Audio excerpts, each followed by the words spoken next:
Hey, it's Amy Brown from The Bobby Bone Show. Join me in supporting St. Jude Children's Research Hospital for a chance to win a trip to meet Megan Maroney at the 2025 iHeart Country Festival in Austin, Texas on May 3rd, hosted by Bobby Bones. We're going to hook you up with tickets, flights, hotel, food credits, and a meet and greet with Megan Maroney.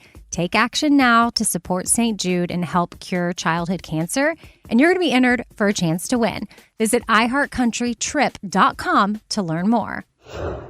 Step into the world of power, loyalty, and luck. I'm going to make him an offer he can't refuse. With family, cannolis, and spins mean everything. Now, you want to get mixed up in the family business. Introducing The Godfather at ChumbaCasino.com. Test your luck in the shadowy world of The Godfather slot. Someday, I will call upon you to do a service for me. Play The Godfather now at ChumbaCasino.com. Welcome to the family. No purchase necessary. VGW Group. Void where prohibited by law. 21 plus. Terms and conditions apply.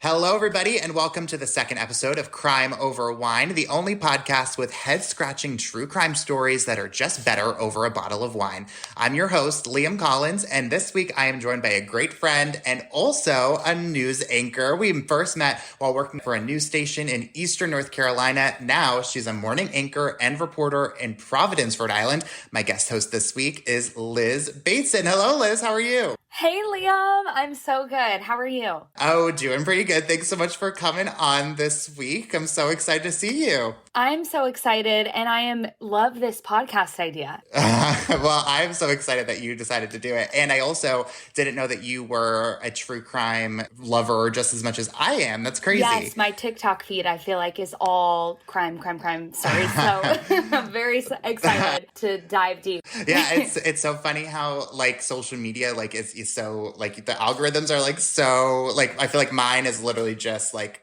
same thing, like, comedians, true crime, and dogs. Yes, I was going to say, and dogs. You need to have dogs in there to break it up. So true. Well, Liz currently works for WJAR, the NBC affiliate in Providence, Rhode Island, where she anchors the morning news and also reports. And she also does a weekly piece, which I absolutely love, called Show Me Something Good. So, Liz, how is that going for you? Oh, my goodness. It's so much fun. So I was covering for another reporter who was on maternity leave during that, and she just came back. So I don't know if I'm going to hang on to that segment, but I loved it because we all need more good news in the world. And it's just, you can be so creative with those kind of pieces, and it's way more fun than crime, as we're talking about crime. But reporting on crime is not my favorite. So I loved doing the lighter, featurey pieces.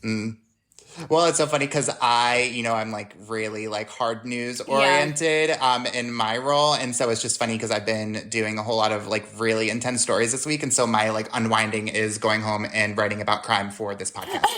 Perfect. You're right on target. Excellent. So why don't we get to our bottle of wine this week, which is the best part of the show. So this week we are drinking Kim Crawford's rosé. It's from New Zealand, and it's actually one of my favorite rosés, Liz, because I always thought rosé had to be like really sweet. Mm-hmm. And then when I discovered actually this exact bottle, I realized that some rosés are actually pretty dry. And so I really like this bottle. It's actually one of the known to be one of the driest rosés on the market. So this wine has a fresh berry fruit base, according to the label, with watermelon flavors and a dry finish. So why don't we like pop it open and take a little sip? Heck yeah. I'm so excited. I love rosé, and I've actually only had sweet rosé. So I'm really excited to try this. I don't know if I've ever had like a dry rosé before. Well, so I am like really not a sweet wine drinker just in general, like regardless. Yeah. But like I also do feel like in the summer, like I feel like that's my go-to. Like it has to be like I feel like red's too heavy in the summer. Yeah, I totally agree. Red is good with like a steak dinner or something. Mm-hmm. This is really good though, this rosé. Yes, I am, and I definitely, like, it's funny how, like reading the label, I'm like, oh, yeah, like, I definitely, like, you, like, notice it more. I definitely notice a lot more of the watermelon flavors and those, like, I guess, did we say, berry fruit? Yeah, it definitely has that fruity feel, but you're right, it is kind of more of a dry. It's fruity, but not overly sweet. I like it. Yeah. I feel like this would go really, really well with like an outdoor porch kind of vibe. Yes. Like if you're like, you know, just chilling outside, like in like, you know, like a Saturday afternoon kind of feel. Kind of like, maybe we should go out on a porch right now. It's snowing where I am, so probably not, but. I was going to say, my mom, because, you know, I'm from New York, and so my mom was sending me pictures. I was like, yeah, like that doesn't really seem like the kind of vibe for you. But maybe if we do like another episode in the summer or something, we should definitely do an episode outside. Yes, please. This is a good summer drink, I feel. I agree. And so you want to just get into the story, or you want to talk more about wine? I'm like down for either, you know. I can always talk about wine, but I am ready to get into this story. Liz, I had no idea that you were so into true crime, like I said, when I asked you to do this episode, but I immediately knew when I found that out about you that we had to do one of the most interesting and perplexing cases that I've ever read about, but not one I had ever really heard of before, honestly. This is a true crime podcast, so I want to be clear about that, but nobody has ever been arrested in this case. Police don't even suspect a crime was committed. But I wanted to talk about this case because the circumstances surrounding this death are just far too bizarre not to talk about on this podcast.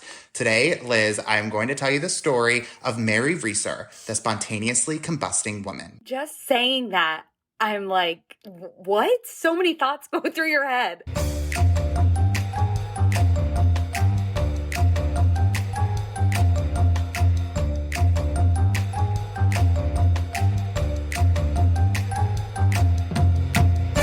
In the summer of 1951, Mary Reeser had basically just moved to St. Petersburg, Florida. A few years back, she and her husband lived in Columbia, Pennsylvania, but when he died, she moved to Florida to be closer to her son and granddaughters. But toward the end of her life, she had expressed dissatisfaction with living in Florida. She said it was just too hot and she missed her friends in Pennsylvania. In fact, on July 1st, her son said she was discussing how much she didn't like living in St. Petersburg when he went to visit. When he left, he noted that she had taken 2 sleeping pills. They were Seconal tablets, and I'm hoping I'm saying that right, which were pills that you took before you went into surgery. But as far as I could tell, they're not really used anymore today. Right before he left for the night, around 8 o'clock, Mary's son said she told him he was going to take more pills. And Mary's son was a doctor, so I would imagine if he saw anything seriously wrong with that, he would say something. So he just kissed her goodnight, and he left.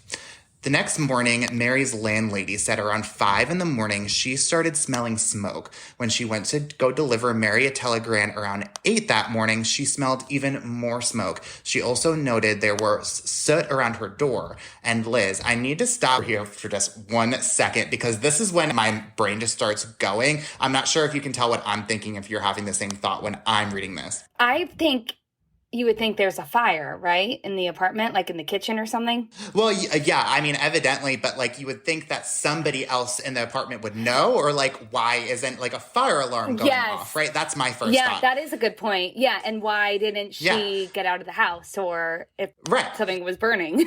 Right, and so as far as I can tell, so I actually looked up like the apartment complex that they lived in, and at least today, it's not like a traditional apartment complex where you have like hallways and like shared spaces and that kind of thing. It's kind of more like a duplexy kind of thing where the doors are outside of the apartment, kind of like, I would imagine like most Florida is like, because it's so like summery kind of feel, like that's the environment. So evidently, I guess there aren't a whole lot of neighbors around to see this, but still my instinct was, where is the fire alarm going off? Surely someone would have noticed that. So of course I had to do a deep dive on fire alarms for us before we even get started into the bizarre circumstances around this case. Yeah. Okay. That's such a good point. Because when I'm thinking apartments, like I'm just thinking of all the apartments I've ever lived in, they all have a separate door. Like I've never lived in an apartment where you have a lobby and then a hallway and the door. So, but even so, I had neighbors and you would think they would smell something burning or they would call the fire department.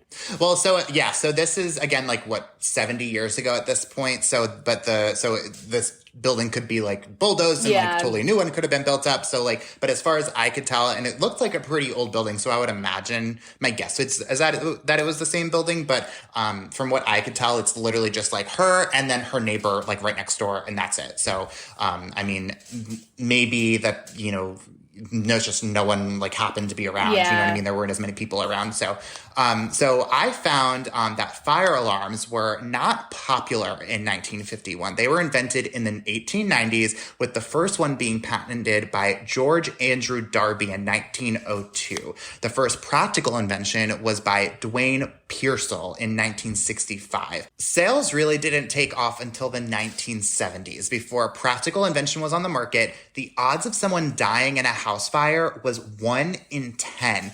After the smoke alarm, it was 1 in 100. So when word got around about how they were saving lives, they took off. But they weren't required in homes, apartment buildings, etc. until 1976, 25 years after Mary Reeser's death. So I say all of that to say, odds are Mary did not have a fire alarm in her apartment, or maybe she just forgot to change the batteries like the rest of us. Okay, that makes a little more sense, a little more context. I appreciate it. But it's still, I mean, we'll get to it, but once people hear what happened to her, it is still just mind-boggling.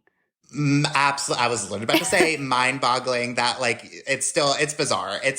Everything from, like, beginning to end of this story just makes me, like, even more confused. Crazy and confusing and just I didn't know was possible. When Mary's landlady went to go open Mary's door, the doorknob was too hot to touch, so she called for help. And when firefighters show up, they said embers were still crackling in the apartment, and the heat was too much even for them. It was a scene police said they had never seen anything like before. Mary Reeser's cremated remains sat in a pile in the corner where her favorite recliner used to be. She was burnt to a crisp. Police said all that remained was coils from the recliner she was sitting in, a part of her spine, her left foot, which still had skin that was practically untouched and was still wearing her favorite black satin slipper, as well as her skull, which police said had shrunk to the size of a teacup. And Liz, I have to show you the picture that everyone sees when you look up Mary Reeser, so I'm going to text that to you right now. I think I need more wine for this before I look at it. You definitely do, because it is absolutely insane. And it's also like just one of those things you can never really unsee. So like prepare yourself. All right, I'm pouring the wine right now. And I just texted that to you. Oh my gosh. You know what it looks like? What? The Wicked Witch of the West in The Wizard of Oz. Like, I swear that is the scene out of The Wizard of Oz. Well, and it's just crazy to me, like, how it looks like it's just, like, leading up to, like, it's obvious that this is, like, leading up to the rest of her body. Like, this is just right where it is. Isn't that crazy? That is awful. And it's so weird that her, like, calf and ankle and then even her shoe is still intact as normal. Well, and it looks like nothing, like, it looks like it was almost sawed off. Like, it's right, like there's like the rest of it is completely, like, you would never even know that there was a fire outside of, like, some, like, soot and ash, it looks like anyways. Yeah, it looks like a Halloween scene or something. It doesn't look like a crime scene that you would walk into and be like, this is normal. Right. Well, so, and that's one of the reasons why, Liz, burning bodies is typically understood as one of the best ways to murder someone without getting caught, because like all of the evidence is just gone outside of like some pieces, you know, that like are really going to be unrecognizable. Yeah. I did look it up, looked up some of the best ways to murder people. And yes, my search history while researching this case oh my is gosh, certainly you're gonna be flagged by the FBI. 100%. So if the FBI is listening to this, I'm not burning anyone. I am simply just a podcaster. This is for research purposes. Strictly for research purposes. And also, you know, there may have been a glass of wine or two drink while researching this as well. So specifically Kim Crawford rosé. Specifically, yes, obviously. So there are some issues raised here about this crime scene, though. An expert in medical examination actually writes to police saying for a body to be burnt this badly, she would have had to have been burning at, ready for this, 3,000 degrees Fahrenheit for 3 to 4 hours. An expert also says that at temperatures that extreme for that length, skulls typically swell, they don't shrink, or they will explode altogether. My jaw is to the floor right now. Well, and it's also interesting how like the difference is like why like it shrinks and then it'll like explode at a certain temperature. Like that just seems like, I don't know, it just feels like maybe like old science-y, you know what I mean? Yeah. Like 1950s science. Science is crazy. I wonder if there's been any cases like this since 1950. Well, we're going to find out, Liz. Oh, You're getting a little ahead of me. So there are even more issues here. If Mary was burnt that badly, you would probably guess there would be some pretty severe damage to the rest of the apartment building, wouldn't you? Right, exactly. Well, when investigators search the rest of the home, they find minimal damage. I mean, the walls around the corner where Mary was sitting are a little blackened, and there was soot on the ceiling, but the rest of the apartment was mostly fine. There was no smoke damage to furniture. In fact, her bed sheets were still white. Nearby, newspapers were completely untouched, and electrical outlets were also totally fine. Now, nearby, though, light switches that were higher up on the wall were damaged, and the wax on nearby candles were melted off, but the wicks were totally okay. They also found a clock that had stopped at 4:20 a.m., which really only tells me that that was the time when the fire was at its hottest point, or at least was hot enough to break a clock. That's just wild to me because how? Especially when you mention like the bed sheets, you would think that is so flammable. Mm-hmm.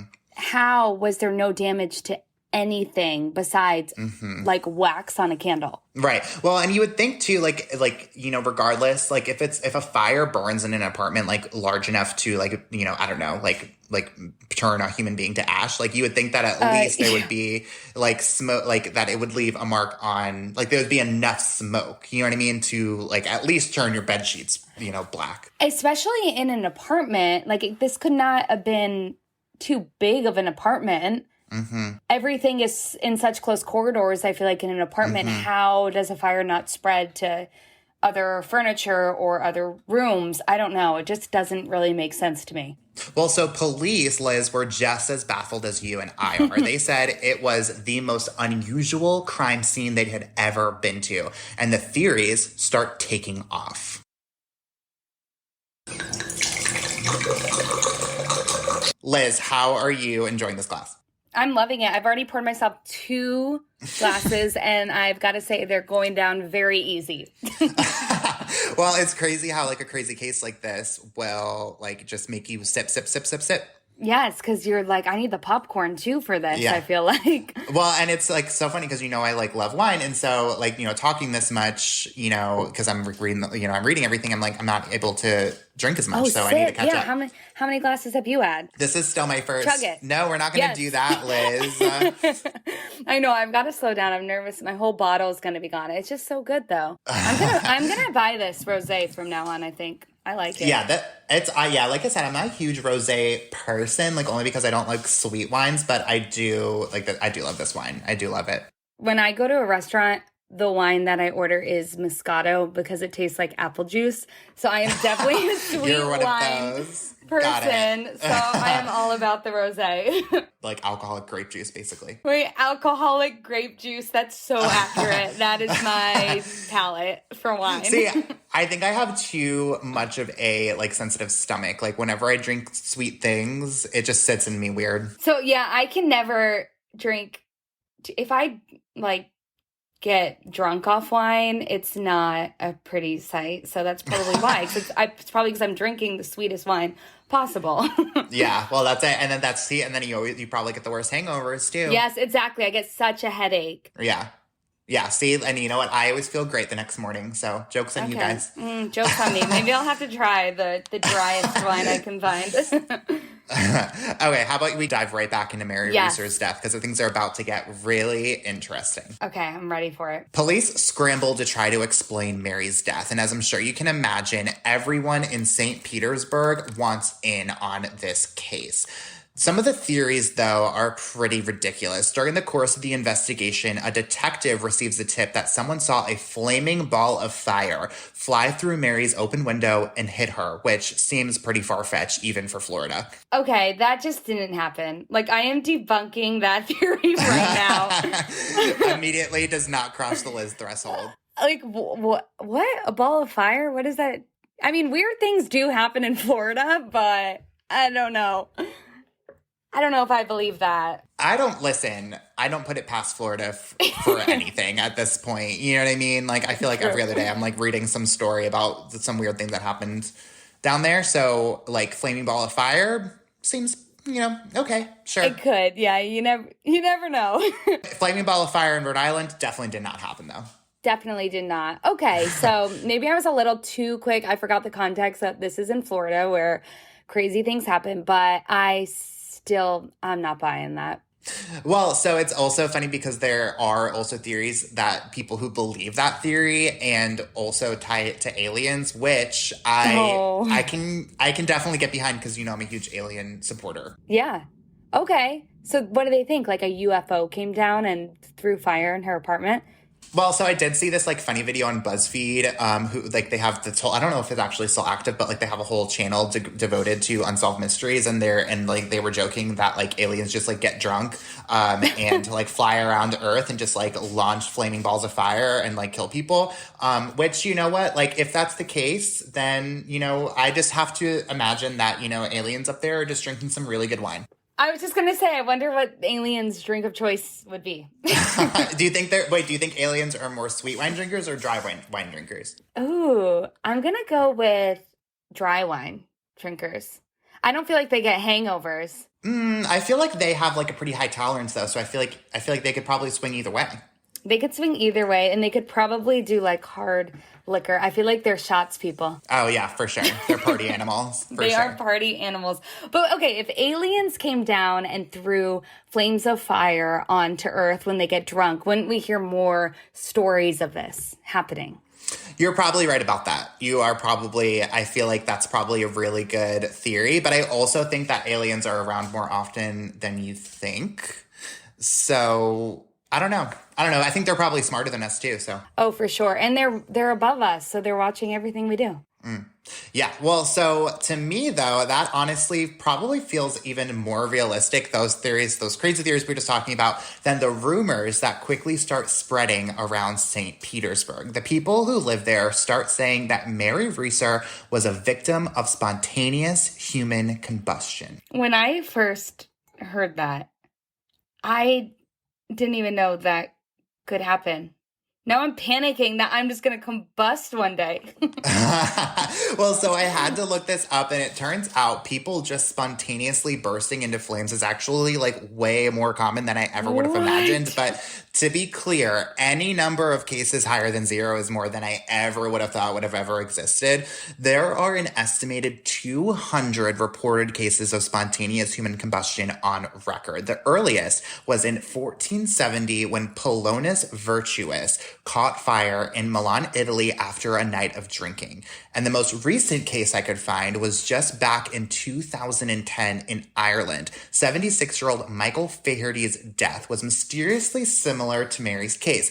All that was left of him was a pile of ash, a few bones, and scorch marks above and below him. His death was ruled a spontaneous combustion. It was the very first of its kind ever in the country's history. And Liz, I don't know about you, but what really amazes me here is why is this even an option on a ME's report in Ireland? How are their boxes there under manner of death?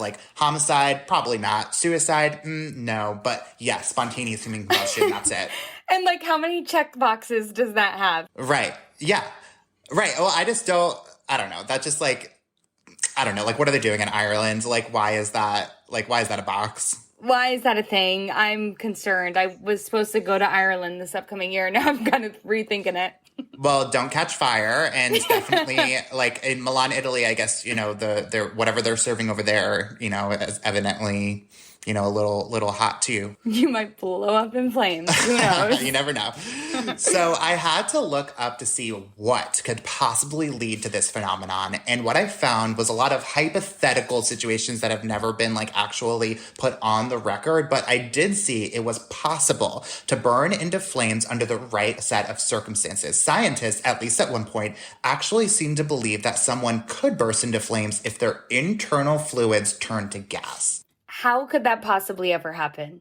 Well, so like I said, it's never happened actually in any documented cases, but hypothetically it could happen with a large amount of acetone buildup, which could be caused by alcoholism, poor diet, or diabetes. And basically what would need to happen is still some sort of external factor would need to ignite the acetone, sort of like gas on a grill. Some sort of electric shock, a match, or even bacteria could cause this. And when that happens, the fat in your body acts like wax on a candle and keeps the fire going, with your bones and internal organs acting like the wood on the fire, keeping the fire going until you're fully engulfed in flames. That is just hard to imagine. And I feel like that is just, you have really bad luck. Like that Right. is the wrong place at the wrong time. And the universe is against you. So think about all the people who have been like struck by lightning and like, you know, like those, like everyone talks about those people, but like imagine the guy who like literally bursts into flames. That's even more rare than getting struck by lightning. Evidently, yeah. So police appear to at least consider this theory for a little bit, and they do eventually rule it out in Mary's case. But in their report, they looked at some of these cases of alleged spontaneous human combustion. They find that in almost all of these cases, the victims were in chairs, recliners, or beds, almost like they fell asleep. Sort of like Mary, Liz, if you remember, she was in her favorite chair and had just taken sleeping pills, and it sounds like a lot of them. That's so interesting to me. And then I don't know, that's just so interesting to me that she's in her chair, but nothing else around her catches fire. Well, so they actually do have a theory about like scientifically how this happened. We're going to get to that in just a second too, probably later on in the episode. Police, though, are still confounded by Mary's death, and the rumors swirling around town are not helping. So naturally, they get the FBI involved. And you can actually read their entire report online. We're also going to put it on our website all of these years later, including the specific tests police ask to be conducted. What they ask for is for a glass container to be inspected to determine if it's a cigarette lighter, small objects to be inspected to determine if they are teeth, a metal object to be inspected to determine if it's a hearing aid, 2 pieces of fabric to be tested to determine if it could be Mary's nightgown, a test for foreign substances that could cause a fire, a portion of the rug to be tested to determine the origin of an oily substance on the rug, and lastly, and I quote, any other test that might explain the almost complete destruction of a human body. That's so sad to think about, because that is just how severely she was burned that they can't even determine if she has teeth or any of those things. Yeah. Well, you saw that picture. I mean, it was literally just a pile of ash. So I think I literally picture them just like sifting through things and like finding anything they could find. Yeah, and just trying to piece things together. Oh my goodness. What did they find? So 3 weeks later, police published their findings to local media. And in that press release, they say Mary's case is the most unusual they've ever seen. The FBI was able to determine that the piece of glass was the top of a cigarette lighter, the piece of metal was a hearing aid, and those small objects were her teeth. They could not determine what kind of fabric they found in Mary's remains, but they did determine the oily substance on the rug was melted human fat. What? That's crazy to think they can even determine that. Yeah. Because you're right. Looking at the picture, there's nothing. It's ash, and there's nothing that is recognizable. Literally just foot. Just a foot. But I also like even wonder like because they were talking about how it was like melted into the rug. So like I almost kind of picture it like this is again going to sound kind of gross, but like almost like a candle, like when you melt a candle and like, you know, I don't know if you ever like melted a candle out like too far. Like that's kind of how I picture this, like in the rugs. That must be a terrible way to die. Yeah. Well, and think about how long she had to have been burning for that to happen. And for no one around to know. That's crazy. Okay, continue. Crazy. So the FBI also said they could not find any evidence of accelerants, which they said was not bizarre for a fire of this magnitude, even if accelerants were used, because when a fire burns this intensely at the temperature it would have had to have burned at, any trace of accelerant would have been long gone. But police also consider the bizarre rumors going around town. They weigh in on the possibility that Mary was indeed a victim of spontaneous human combustion. In response to police's last question about theories, the FBI discusses those previous cases of spontaneous human combustion. The agency writes, quote, "There is, however, absolutely no evidence from any of the cases on record to show the burning of this nature occurs other than when the body is ignited by some external means," end quote. Basically saying there had to have been some sort of external force that caused Mary to catch fire that night. And definitively, they rule out any possibility that Mary was a victim of spontaneous human combustion. So, okay. So what do they think happened? Well, they don't offer anything specific, but they do rule out some theories outright. They say there's no way Mary was struck by lightning. Typically, when that's the case, there is a clear entry and exit point for a lightning strike, and there is no evidence of that here. They also say there's no way there was some sort of electrical short, since, remember, there's no evidence of anything electrical giving out that night, that most of the electrical outlets were totally fine, and the light switches had actually melted themselves. So they also say that Mary's body must have smoldered, not burned. So I picture that kind of like a piece of coal, like smoke coming up, but there aren't a lot of external flames. I kind of pictured like a stream of fire when I first read about this case, but evidently they say that's not necessarily the case. Okay, so something made her catch on fire. Is that right? Yeah. So basically they say that there must have been something that caused her to catch fire, which, I mean, also too, like, even in, like I said before, like even in those spontaneous human combustion cases, like they still say that it was, some sort of static electricity or some sort of spark or something that, still lit everything on fire. So they're, it's kind of aligning with a lot of those theories still, but they still say that there must have been something like very specific, like something that was on fire that landed on her in some way and, made her catch on fire that way. But still, I mean, the other part of this too, that I think actually explains a lot of this is that use of the word smoldering, because that would explain why, there wasn't a whole lot of damage, because if she was like actively on fire, like a building, when you think of that, and you would think that that would spread pretty easily. But if she's just kind of like a piece of coal, that would explain why, that corner of the room, had a lot of damage, but nothing else. That is so awful. That makes me think, though, I know they mentioned candles throughout, I guess, the setup of her apartment. That makes me think it was like a candle or a cigarette butt or something small. It couldn't have been like a huge kitchen fire or something of that nature. But that is wild. I don't know. That's just wild. So do they know what happened all these years later? Well, so it's funny you said a cigarette butt, because the family actually seems to agree with that theory. They actually insert a theory to police that's been largely accepted by a lot of people who follow this case.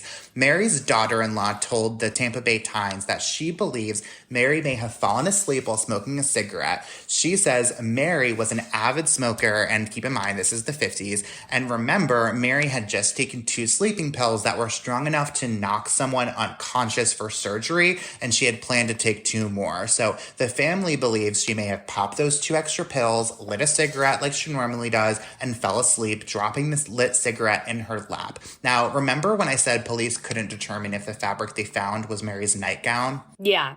So her nightgown was made of rayon acetate, a highly flammable material. And so police seem to like this theory because scientifically it makes perfect sense. What they think happened is Mary's nightgown may have caught fire, leading to what scientists call the wick effect, which basically says that when humans catch fire, they ignite like an inside-out candle. Their clothes serve as the wick, while human fat serves as the wax, keeping it going for hours. The more you know, I guess. That is awful. I didn't even know the wick effect for humans was a thing. Yeah. Well, yeah. And it's kind of, at the top of the episode, I remember you said something like, oh, like, am I just going to like randomly like catch on fire? Like, it seems like you have to be like knocked unconscious, like pretty hard to like not notice. And she had to have been, right? I mean, like, unless she was already dead, which was like a totally different like episode, I feel like, she had to have been knocked pretty hard unconscious to like literally catch on fire and not notice. How do you not, right, like how do you not wake up? How do you not feel something burn? So she was totally unconscious, but it does make you wonder, like, did she have a heart attack, or was there something else that led to that? Because I don't know, I just can't imagine falling asleep and not waking up. But I guess if she took that many sleeping pills, who knows? Well, I mean, and also think like if you take sleeping pills that are like strong enough to like for doctors to literally like cut you open, you know, like I guess they were strong enough, but it just, I don't know. It just is it's still a little creepy that it's like you literally being on fire is not enough to wake you up under any circumstances. That's also crazy to think that strong of a sleeping pill can be prescribed just in everyday life, that you would catch on fire and not wake up from it. Well, and so I tried to even look up, like, are these pills even still on the market? They seem to be replaced by, like, a weaker version of it. And I don't know. Have you ever had surgery or anything? Yeah, I got my tonsils out. Yeah. So actually same. So I have had my wisdom teeth removed. Okay. And, yeah. like, I remember they like, actually, I think they like had me on a needle, but I don't remember what it was. So, but I definitely didn't take pills. So evidently they're not, around anymore. Which is probably a good thing because that's crazy. Because apparently they're strong enough that when you're on fire, you don't realize. Right. But yeah, I guess it is true when you go under surgery, like when I got my wisdom teeth out and my tonsils, and I didn't wake up for either of those. So I guess it happens, but that's just crazy that she would have that in her house and be able to take that, not under like a doctor's watch. Well, and I also can imagine like this is like, it's probably like a little bit of a dated, situation in terms, because like I said at the beginning of the episode, like her son was literally a doctor. So I would guess that, if he was like, you probably shouldn't take these because like you may catch on fire and like not notice, like he probably, like if they had that kind of knowledge, like he probably would have said something. Definitely. So I guess it's good. We've come a long way in terms of science. Yeah, right. People are not catching on fire, at least since 2010. This is good. This is a good thing. Huge medical advances, unless we can go back to the alien theory, which, we can talk about at a different time. We could do a whole podcast on the alien theory. We need to dive deeper into aliens. Yes, 100%.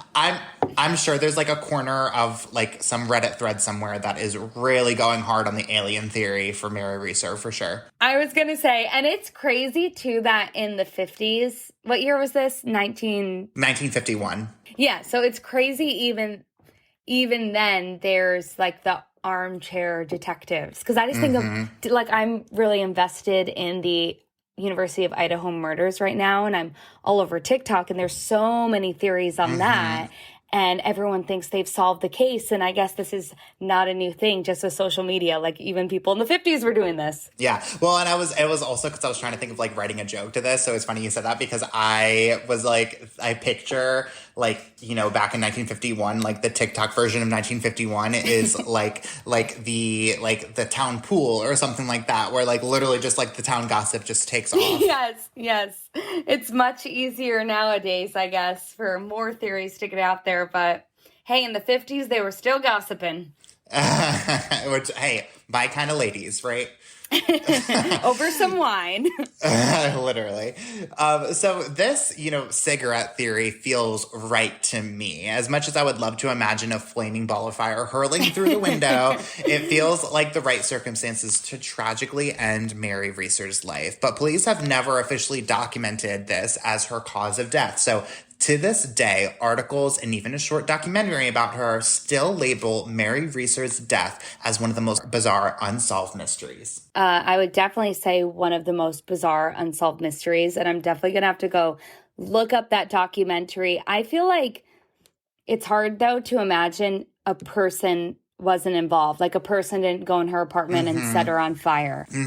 Well, and I almost wonder like if that thought ever crossed police minds, or like if they immediately were just like, oh, this must have been like some tragic accident, Yeah, and I don't know how good forensics was and back then, but I mean, nowadays you would be able to tell if someone entered the apartment just by the doorknob and footprints or what, I don't know. They are so advanced nowadays. I'm not an FBI agent, even though I follow all the crimes, but you would think like even back then they would be able to figure something, like if there was a break-in or something like that. Yeah, I guess you would probably be able to figure it out like pretty soon. And I would imagine like most people wouldn't have been able to like like specifically back then, like TikTok was not around. So like you definitely could not figure out like the right ways, like Google, like, you know, people didn't have Google search histories of how to light someone on fire and get away with it. So I would imagine that, you know, people wouldn't think, oh, let me just like toss a cigarette in her lap and she'll just go up in flames. Like, I would think that, you know, I don't know. I would guess that police, you know, really exhausted all theories here and pretty quickly ruled out like any foul play being involved. And if there was, like, all this time later, someone would have figured it out. I would guess. For sure. And I guess if you were to set someone on fire, I would think more of the apartment would catch flame. That's still hard for me to wrap my head around, that nothing else in the apartment caught on fire. Well, and it's interesting because then I had that same reaction. I was like, okay, still, like, you know, like how did this woman catch on fire without like everything else being fine? Like that drove me nuts, Liz. But then I more think about how a candle burns. Like, I don't know if you've ever had like a candle do like that tunnel effect, where like everything else around it is like totally fine, but like except for the wax that's like immediately around it. So, I mean, if you talk about the wick effect, like I picture, you know, just this tunnel of smoke, you know, like this just one concentrated area where like the fire is just concentrated just vertically. I mean, I guess that makes sense if like scientifically speaking, we are going to relate humans to like an inside out candle. Who knew? And I'm a candle person. I love having a candle burning just for the scent of it, but it's now I have that visual in my head that could possibly burn like a candle. That's just crazy. And that's something I didn't know was humanly possible. And it's crazy, though, too, that you mentioned the 2010 case where, like, a similar thing happened. Because you would think, I was just thinking, okay, what if this happened today? Would they have different theories, or would they have been able to solve it differently, or say something else happened? But even 10 years ago, I guess 12 years ago, they were saying this can still happen. So, well, and I also think like if Mary Reeser died today, like, you know, TikTok would absolutely blow up with people like, you know, immediately pointing fingers at the son to be like, yes, like he must have killed her. Oh, for sure. And that's kind of sad because I watch the TikToks and so many people get accused of these crimes and you actually have no idea. And what if these people are totally innocent? That's awful that now their life is like, you Google them and it's all these Reddit theories of them being murderers. Yeah, right. And just like totally unfiltered. Yes, it's wild. But I mean, I guess the social media attention does help the crime case not go cold, I feel like. I guess in this Mary Reeser case, you got to respect that they listened to a couple different theories, as outrageous as they are. Yeah. Well, and also like went completely against like what everyone was saying. Yeah, exactly. So, I mean, I guess they have to have some evidence and scientific backing to back that up. Well, Liz, thank you so much for coming on this week. I had such a great time talking about this case with you and also drinking like almost like I think I'm on like 2 glasses of wine at this point. So yeah, I've drinking I think more than half the bottle. Where no one's judging you here. We don't have to elaborate further on that. The wine, 10 out of 10. The case, 10 out of 10. The podcast, 10 out of 10. Thank you so much for inviting me on. I can't wait to listen to all of your episodes because I'm sure there are going to be some wild crime stories. Well, I certainly hope so. And so, Liz, tell everyone, because you don't do a lot of like crime-related stories as far as I can tell. So tell everyone where you can find the uplifting stories that you tell online. Yeah, so if you've had enough of this crazy crime talk, come follow me on social media. I'm on Instagram, Liz Bateson, Facebook, Liz Bateson, and then Twitter, Liz Bateson TV. I'm also on TikTok, not really like related to news, but I do post time to time some TikTok videos. But I've got to say, TikTok is hard to do. Like, it takes me so long. I don't know how these Gen Z people just whip out all these TikToks. Definitely not me. I literally downloaded TikTok for maybe like 2 seconds and I was like, how do you even, like, I also downloaded it like way late, like when it was like really popular. And I was like, I can't keep up with this. I just can't. Like, exactly. Wait, so do you do like dances and stuff? Like, I need to know everything about your TikTok. Okay, I don't. Well, I've done a couple dances, but none are posted for probably obvious reasons. But I actually like love following the dances, and I really want my sister to learn this new trend with me because, I don't know, we both did musical theater, like we're theater kids. So I feel like this is right up our alley. So maybe I'll start dancing on TikTok more. I can't say it's going to be good. I'll need some more wine in me to post it. Everyone, let Liz know, like in the comments, flood her DMs and tell her what dances what you want her to do on TikTok. Okay, I'm down. I'm gonna go learn them all weekend long. Well, Liz, thank you so much for coming on this week, and thank you so much for listening. We are going to put all of our sources on our website so you can read everything for yourself. Make sure you follow us on Twitter, Facebook, and Instagram, and we will see you next week for another episode of Crime Over Wine.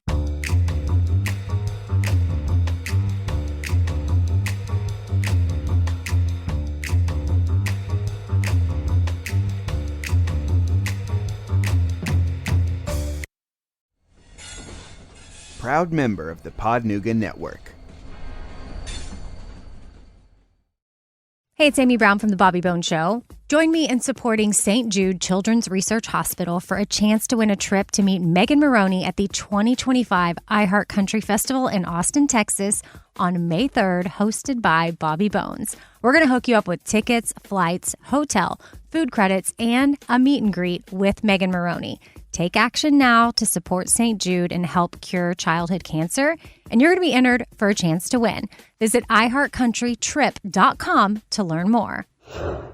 Hello, it is Ryan, and I was on a flight the other day playing one of my favorite social spin slot games on ChumbaCasino.com. I looked over at the person sitting next to me, and you know what they were doing? They were also playing Chumba Casino. Coincidence? I think not. Everybody's loving having fun with it. Chumba Casino is home to hundreds of casino-style games that you can play for free anytime, anywhere, even at 30,000 feet. So sign up now at ChumbaCasino.com to claim your free welcome bonus. That's ChumbaCasino.com and live the Chumba life. No purchase necessary. VGW Group. Void where prohibited by law. See terms and conditions. 18+.